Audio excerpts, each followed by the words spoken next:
Side खबरों के लिए सब्सक्राइब करें फ्लेम मीडिया और उसके बाद बेल आइकन को प्रेस करें ताकि सबसे पहले आपको मिले एक्सक्लूसिव खबरें।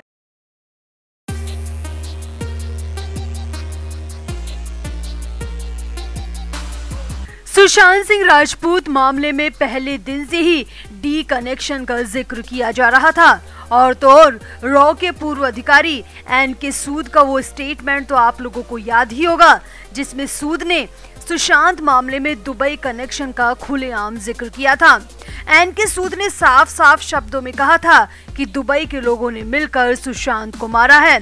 भले ही उस वक्त किसी ने भी एनके सूद की बातों पर भरोसा नहीं किया, मगर अब जो लगातार तीसरी गिरफ्तारी हुई है उससे कहीं ना कहीं इस शक को मजबूती मिल रही है कि सुशांत की मौत के पीछे दुबई वालों का हाथ हो सकता है, क्योंकि अब जो गिरफ्तारी की गई है वो एनसीबी के साथ ही सीबीआई के लिए भी काफी अहम साबित हो सकती है।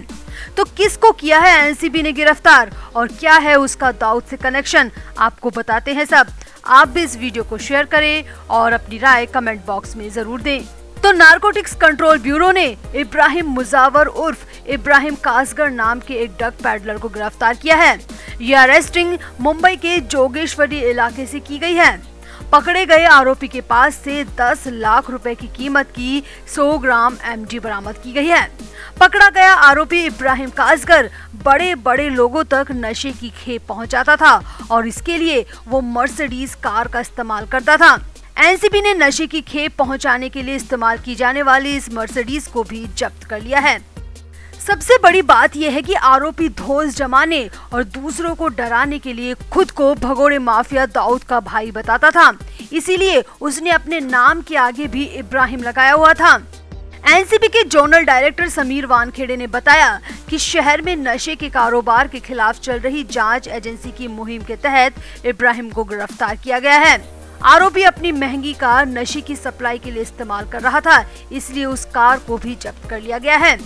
समीर वानखेड़े ने बताया कि इब्राहिम से पूछताछ में जानकारी मिली है कि बरामद नशे की खेप उसने दक्षिणी मुंबई के डोंगरी इलाके में छिपाई है और उस खेप को उसने आसिफ राजकोट वाला नाम के एक आरोपी से खरीदी थी। इब्राहिम के इस खुलासे के बाद एनसीबी ने आसिफ राजकोट वाला को भी दबोच लिया है। वानखेड़े ने बताया कि तलाशी के दौरान राजकोट वाला के पास से थोड़ी मात्रा में चरस भी बरामद की गई है। पूछताछ में खुलासा हुआ है कि दोनों आरोपी पिछले 1 साल से मिलकर नशे का कारोबार कर रहे थे। इब्राहिम पर पहले से ही पुलिस वालों पर हमले के आरोप में आईपीसी की धारा 353 और 307 के तहत मामले दर्ज हैं और अब ये इब्राहिम एनसीबी के हत्थे चढ़ चुका है। वैसे आपको यहाँ बता दें कि इससे पहले एनसीबी दाऊद गिरोह से जुड़े और दाऊद के भाई अनीस अहमद के करीबी आरिफ भुजवाला को भी गिरफ्तार कर चुकी है। आरिफ भुजवाला को भी नशे की सप्लाई के आरोप में अरेस्ट किया गया था। आरोप है कि भुजवाला ने नशे के कारोबार से पिछले 5 साल में 100 करोड़ रुपए से ज्यादा की संपत्ति बनाई है। अब एनसीबी धीरे धीरे बॉलीवुड के साथ ही दाऊद की गर्दन तक भी पहुंचती दिख रही है।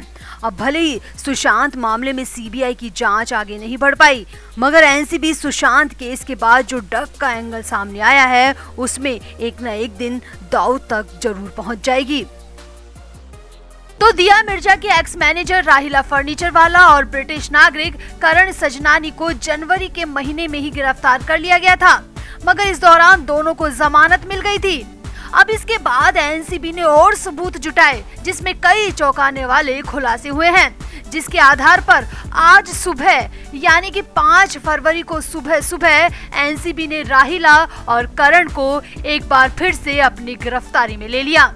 अब एनसीबी ने राहिला और सजनानी को लेकर जो कुछ भी स्टेटमेंट जारी किया है वो सुनकर आप दंग रह जाएंगे। एनसीबी ने बताया कि सजनानी लगातार अपनी सफाई में कहता रहा कि वो गांजा नहीं बल्कि हर्बल सिगरेट की सप्लाई कर रहा था।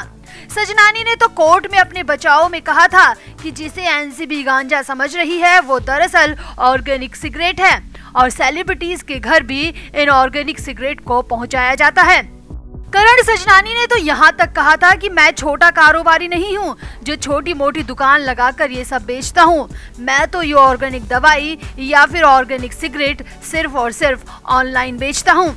करण के मुताबिक ये ऑर्गेनिक सिगरेट है जो कि गुलाब की पंखुड़ियों और पत्तियों से मिलकर बनाई जाती है। बस ये दिखने में गांजे की तरह लगती है लेकिन ये गांजा नहीं होती। और करण सजनानी ने दावा किया था कि इन ऑर्गेनिक सिगरेट का इस्तेमाल वो लोग करते हैं जो कि स्मोकिंग को क्विट करना चाहते हैं।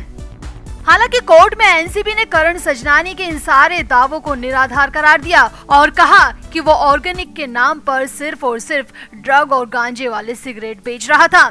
एनसीबी ने अपने स्टेटमेंट में साफ साफ कहा कि बांद्रा वेस्ट से करण के ठिकाने पर गांजा और ड्रग बरामद किया गया है। यही सेम गांजा दिया मिर्जा की पूर्व मैनेजर राहिला फर्नीचर वाला और उसकी बहन शाइस्ता फर्नीचर वाला के पास से भी बरामद किया गया है। अब आपको यहाँ बताते हैं कि कैसे राहिला और करण का कनेक्शन सुशांत की मौत के साथ ही रिया और शौविक से भी जुड़ गया है। तो दरअसल एनसीबी ने खुफिया सूचना के आधार पर मुंबई के बांद्रा में एक कुरियर को जब्त किया था जिसमें गांजा मिला था। उसी मामले में आगे जांच के बाद सजनानी की गिरफ्तारी की गई और फिर राहिला को भी गिरफ्तार कर लिया गया।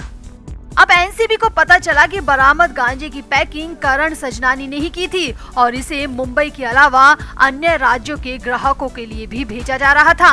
अब जांच में सामने आया है कि यही सेम कुरियर सुशांत के घर भी आया करते थे। जी हां, करण द्वारा पैक किए गए ये कुरियर सुशांत के घर भी आया करते थे और जांच में ये बड़ा खुलासा हुआ है और सामने आया है कि रिया खुद उन पार्सल को अंदर तक लेके जाती थी। कभी कभी शौविक या दीपेश सावंत भी ये स्पेशल वाले कुरियर के पार्सल अपने कब्जे में लेते थे, लेकिन रिया, शौविक और दीपेश के अलावा किसी को भी इन कुरियर को हाथ लगाने की इजाजत नहीं थी। यानी कि साफ है कि रिया को अच्छी तरह मालूम था कि इन पार्सल में क्या आ रहा है। रिया ऑर्गेनिक दवा या सिगरेट के नाम पर सुशांत को ड्रग दे रही थी और ये बड़ा खुलासा अब हो गया है। सुशांत जिन्हें ऑर्गेनिक और नेचुरल समझ रहे थे वो दरअसल में एक तरह का धीमा जहर था जो कि सुशांत को अंदर ही अंदर खाए जा रहा था। सुशांत को तो पता ही नहीं था कि उसके साथ कितना बड़ा धोखा हो रहा है। वो तो अपनी गर्लफ्रेंड को अच्छा समझते रहे। सुशांत सोचते रहे कि रिया उन्हें ऑर्गेनिक दवाइयाँ दे रही है, मगर रिया तो दवाओं के नाम पर कुछ और ही खेल खेल रही थी। अब एनसीबी के इस खुलासे के बाद सीबीआई भी इस मामले में अलर्ट हो गई है और सामने आया है कि सीबीआई जल्दी राहिला और करण को अपनी कस्टडी में ले सकती है ताकि इस पूरे मामले में रिया और शौविक के साथ ही दीपेश सावंत की भूमिका की भी जांच हो सके। अब एनसीबी के इस खुलासे के बाद एक बात तो साफ हो गई है कि सुशांत को 14 जून तक पहुंचाने में कहीं ना कहीं नशे का ये धोखा अहम रहा है। सुशांत को इतना कमजोर और बेसुध कर दिया गया कि सुशांत को अपने बारे में कुछ पता ही नहीं था। सुशांत पूरी तरह रिया के इशारे पर जीते रहे। जैसे वो कहती बैठो तो वो बैठ जाते। सुशांत की इस हालत के बारे में सोचकर ही बेहद बुरा लग रहा है। खैर, फिलहाल अच्छी बात यह है कि कहीं ना कहीं कड़ियां जुड़ रही हैं और जल्द ही अच्छी खबर सुशांत के केस में देखने को मिलेगी और गुनहगार सलाखों के पीछे होंगे। तो आप भी इस बड़ी खबर पर अपनी राय जरूर दें और वीडियो को भी शेयर करें। Flame media report.